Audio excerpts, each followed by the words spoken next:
News নেটওয়ার্কে আপনাদের স্বাগত। আপনাদের সঙ্গে 7 আওয়েক নিউজের পর্দায় রয়েছে আমি আদ্রিতা। খবর শুরু করার আগে যে ছবিগুলো দেখলেন তা রায়গঞ্জ গভর্নমেন্ট ও মেডিকেল কলেজ হাসপাতালের ছবি। সরকারি হাসপাতালে চিকিৎসা করাতে এসে মেলেনি হুইলচেয়ার।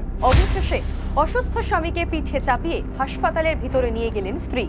এহেন বিরল দৃশ্যের সাক্ষী হয়ে থাকলো রায়গঞ্জ মেডিকেল হাসপাতাল সহ গোটা বাংলা। বছর 52 পরিতোষ বর্মন রায়গঞ্জ রায়পুরের বাসিন্দা।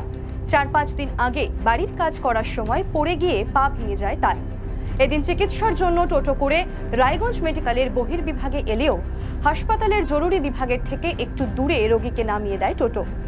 দীর্ঘ সময় ধরে দাঁড়িয়ে থাকা সত্ত্বেও সাহায্যের পাশাপাশি কোনো হুইলচেয়ার না মিলায় অবশেষে স্বামীকে পিঠে করে নিয়ে হাসপাতালের দোতলায় নিয়ে আসেন আহতের স্ত্রী সলিতা বর্মন।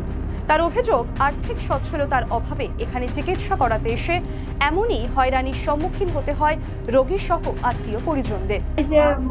টিকিট করলো মেম্বারের কাছে লোটা পেয়েছি, তারপরে হুইল চেয়ারের ব্যবস্থা বলো কি বলি আপনি ওখানে থাকেন, আমি ব্যবস্থা করছি। পরে দেখছি নাই কোনো ব্যবস্থা নেই, যেটাতে আবার টুটুটা থাকতে দেবে না, বলছে দূরে রাখেন দূরে রাখেন। টুপিটা নামাবো তারপর তো টুপিটা যাবে, কোনো কথাই শুনে না। ওখানে আমি পড়াশোনা জানি না, কাউকে কি বলবো।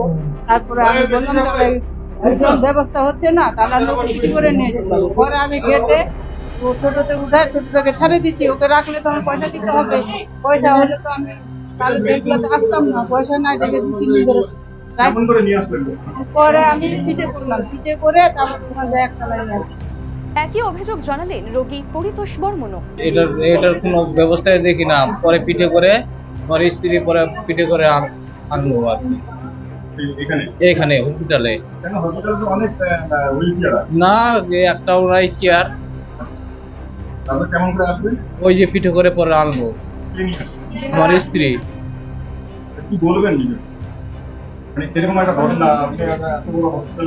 হ্যাঁ ওইটাই তো বলছি যে এত বড় হসপিটাল, একটা হুইল চেয়ার নাই।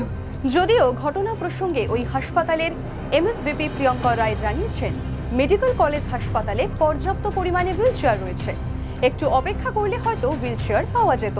হুইলচেয়ার সাফিসিয়েন্ট আছে, একটু ধৈর্য ধরে ওয়েট করলেই নিশ্চয়ই পাওয়া যাবে। এরকম একটা বিরল দৃশ্য কিন্তু আপনার হসপিটালে দেখতে পেলাম।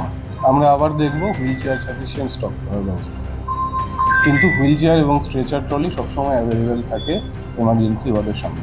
এ রাজ্যে মূলত গরিব দুস্থ মানুষদের চিকিৎসার জন্য স্বাস্থ্যসাথী কার্ডের ব্যবস্থা করেছেন মুখ্যমন্ত্রী মমতা বন্দ্যোপাধ্যায়। বেশ কয়েক মাস আগে ঘটে যাওয়া আরজিকর কাণ্ডের পর প্রকাশ্যে এসেছে হাসপাতালের মধ্যে চলা বিভিন্ন দুর্নীতি। আর এবার ফের নিম্নমানের পরিষেবার জেরে সংবাদ শিরোনামে জায়গা করে নিল রাজ্যের আরও এক সরকারি হাসপাতাল। 7 আওয়েক নিউজ নেটওয়ার্ক, রায়গঞ্জ ব্যুরো। আরও বিভিন্ন খবরের আপডেট জানতে হলে 7 আওয়েক নিউজ চ্যানেলটিকে সাবস্ক্রাইব করতে ভুলবেন না, কারণ আপনাদের একটা সাবস্ক্রিপশন আমাদের কাছে অত্যন্ত মূল্যবান। এবং সেই সঙ্গে আমাদের হোয়াটসঅ্যাপ চ্যানেলটি ফলো করে অবশ্যই পাশে থাকবেন। জয় হিন্দ।